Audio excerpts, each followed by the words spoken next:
Welcome back from that thrilling action between Chelsea and Newcastle. Chelsea losing by 2 goals to 0. That's what we're going to be looking at, and much more, and much more, and much more. Then Manchester United game is coming up in just a bit, in under 10 minutes from now. So we do not have much time to digest everything that we just witnessed, but we'll do ourselves the absolute favor or honor to make sure that we get to discuss that and more. I do not want to keep you guys for long because I really want you to go and enjoy that game between Manchester United and West Ham United coming up in a bit. Just allow me make sure that our audios are all in place, so that we can have that engagement. Because I get the feeling that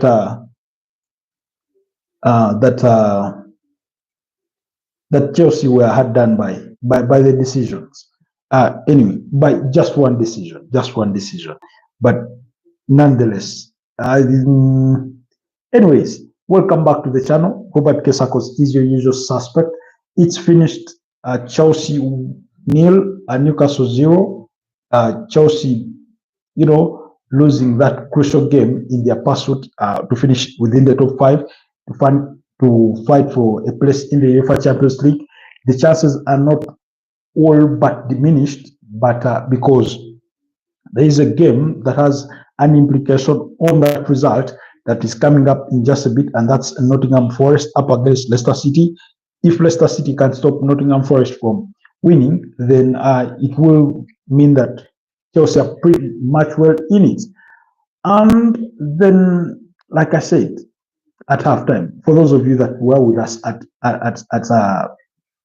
halftime, people that joined us from Illinois, we had Lavagal, we had Colin, we had Good Guy, we had what's her name? I've forgotten the other lady's name. But for those of you that were with us at halftime, I did give you my thoughts in regards to what really transpired, in regards to what my thoughts were on the decision of the red card and that kind of thing. But it has finished Newcastle 2-0 Chelsea. Of course, Newcastle's first goal there being scored by Sandro Tonali, Jacob Murphy with the assist, while in the second half, Chelsea did everything they needed to do to stay in that game. They stuck in, they defended well. As in some moments they were lucky, in some moments Newcastle were not clinical, were not good with their final ball and that kind of thing. And Chelsea themselves on the other side, while they had done enough to stay in the game, they were not clinical with their chances. There's a chance I think that fell to, I think it was Richie James. There.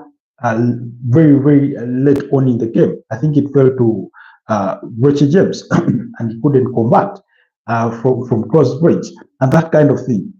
Of course, Nicholas Pope was good. So guys, if you're just joining us, kindly like the broadcast, kindly consider subscribing. If you're new, do let me know where you're joining us from, what country you're in, how is your Sunday, how are you doing yourself?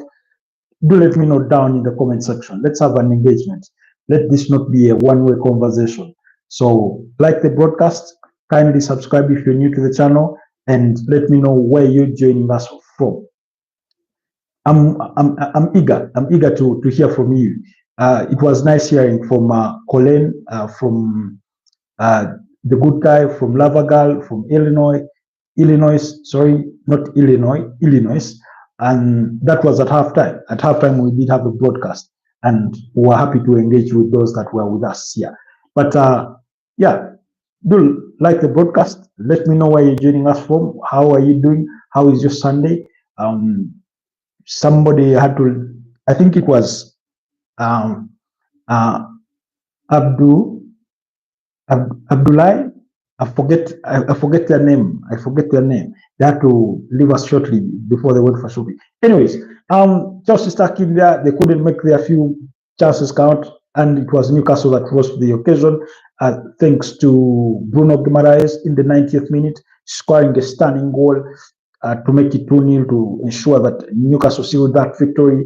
Dunban providing the assist. So very, very crucial victory for Newcastle because it sends them to third place on the Premier League table with 66 points. Remember, yesterday Manchester City were held to a goalless draw against Southampton, which equally hurt their chances of finishing within the top 5. Now, it's not all done and dusted because there's still 2 more games left to play for Newcastle, for Man City, for Chelsea, and like I said, Nottingham Forest are up against Leicester City in under 4 minutes. Those games should be kicking off. Manchester United are up against West Ham. We're going to be diving into that team news and a little bit more to assess whether our predictions still stand. Like I always say, usually, the predictions that we make, I can see Muhammad Ari says Ane. Ane? Is that a greeting? Ane? Muhammad Ari. Thank you for joining us on the broadcast. Thank you. It's nice having you, really. It's good to have you on the broadcast. Somebody's message, this message was held for review. Somebody's message has been held for review. Let me wait for it to come through, and I hope it does eventually come through. But like I was saying, team news is already out, but that result, very, very significant result for Newcastle. Did they deserve it? You could say yes, but yes, they deserved it because, I mean, they won, they scored 2 goals. But like I spoke at halftime, I thought the red card incident was a bit harsh on Nicholas Jackson. I thought the yellow card that he had initially been issued by the referee was enough to carry on the game. VAR thought otherwise. They looked at the letter of the law, which for me usually I always say referee has the discretion to sort of, because they are on the pitch, they feel the game, they're interacting with these players, they see it firsthand. And yes, although they are bound to miss out on certain key actions that have a very huge impact on the game, that they need to be called, to the monitor, that kind of thing. I understand that, but they are better placed to pass judgment.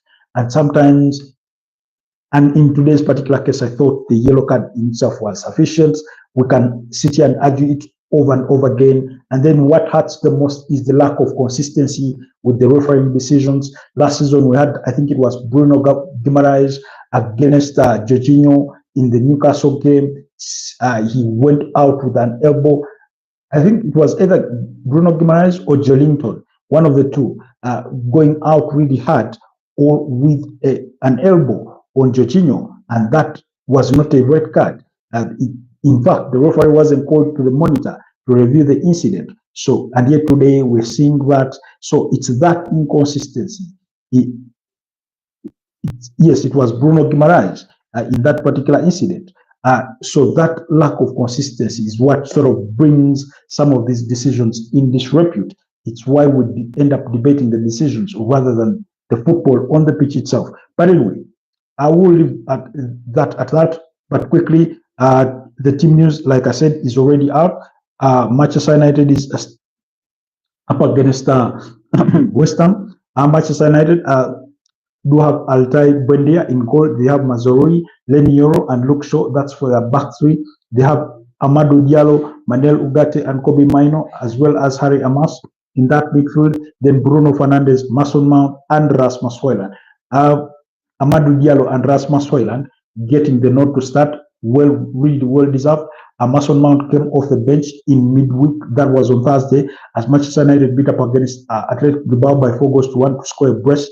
Kobe Maino had a very good cameo. Amadou Diallo provided the assist for the third goal. That was Rasmus Højlund's goal in that particular game. Of course, Casemiro was the other player on target for Manchester United. So beautiful game of football in that game. So remember, Mason Mount scored the equalizer thanks to a very brilliant Leniro assist in that game. So that's the starting 11 for Manchester United. And on the bench, they do have Tom Heaton, with whom they are into contract negotiations over the renewal of his contract at Manchester United. Victor Lindelof, Harry Maguire, Patrick Dogu, Taylor Fredrickson, Christian Eriksen, Casemiro, Alejandro Garnacho, and Chido Obi Martin. Those that are out through injury include Joshua Zaxi, Matas Delit, Diego Dalot, Lisandro Martinez, and Coyle. That's for Manchester United. On the side of West Ham, they do have Alfonso Ariola in goal. They have Aaron Croswell. They have Max Kilman. They have Joan Claire Todibo. And then equally, they have a similar setup as that of Manchester United. It's a 3-4-2-1 kind of system, which essentially means it's a 3-5, a 3-5-1-1 kind of system, usually, depending on the different moments in the game or setup in play. But they do have James Ward-Prowse, they do have Guido Rodriguez, they do have Aaron Wan-Bissaka, they do have Vladimir Kolfa, they do have Muhammad Kudus, Thomas Tuchel, and Gerard Bowen leading the lines. On the bench, they do have Lucas Fabianski, Konstantinos Mavropanos, they have Emerson, they have Carlos Sola, they have Lucas Paqueta, they have Edson Alvarez, Nicolas Fulcru, Luis Guilherme, they have Ivan Ferguson. Remember, they did sign Ivan Ferguson from Brighton and Hove Albion in January, although it's not really done well so far. If there's any player that I would get to start on that West Ham bench, is probably Lucas Paqueta at the West Ham bench material. But they do, of course, miss Mikel Antonio, who suffered a broken leg or broken legs in that horrible car accident that nearly claimed his life. Of course, the game has already kicked off. We're into the first minute of the game, while that game between Nottingham Forest and Leicester is in the second minute. The one of Tottenham and Crystal Palace is already in the second minute as well. So briefly, for Nottingham Forest, in terms of team news, they do have Matt Sells in goal, Ola Aina, Nikola Milenkovic, Morata, and Neko Williams. I do not know what happened to Moreiro. Usually it's their centre back pairing. Ibrahim Sangare, Elliot Anderson, Anthony Elanga, Morgan Gibbs-White, Nicolas Dominguez, and Chris Wood. On the side of Leicester City, they have Jakub Stolakezi. They do have Walt Fez, Connor Cody, James Justin, Lucas Thomas, Oliver Skip in midfield, Wilfred Ndidi, Jordan Ayew, Bilal El Kanous. This one is being linked with a potential move to Arsenal. They do have Kessie Marketer and Jamie Vardy. Jamie Vardy did announce that he will be leaving Leicester City at the end of the season. Then for Tottenham Hotspurs versus Crystal Palace, this is a look at their starting level. They do have in goal, they do have Antonin Kensi, they have Pedro Porro, Kevin Danso, Ben Davis, Dejat Space, Pepe Matza, Rodrigo Bentancur, Achai Gray, Dejan Kulusevski, Matthias Tel, Wilson Odegaard. In that 4-3-3 system. Remember, Tottenham and Manchester United, I think United will have a game on Friday, and then Tottenham equally, either Friday or Saturday, in preparation for that UEFA Europa League game. So their next games could come much earlier than we will expect, because next week on Wednesday, that's next week, part 1 on Wednesday. That's when they will be playing their final.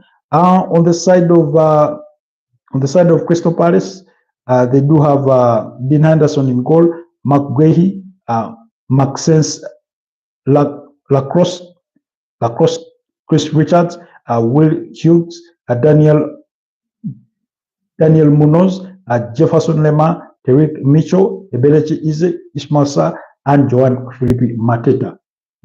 That's for the team news. But I do enjoy those fixtures as we and let's link up at full time, possibly at full time. That's when we will get to discuss some of the action from today's fixtures, unless there's something special that may happen in the first half, which I really do not expect. But see you either at halftime or at full time. Stay blessed for now, and bye-bye.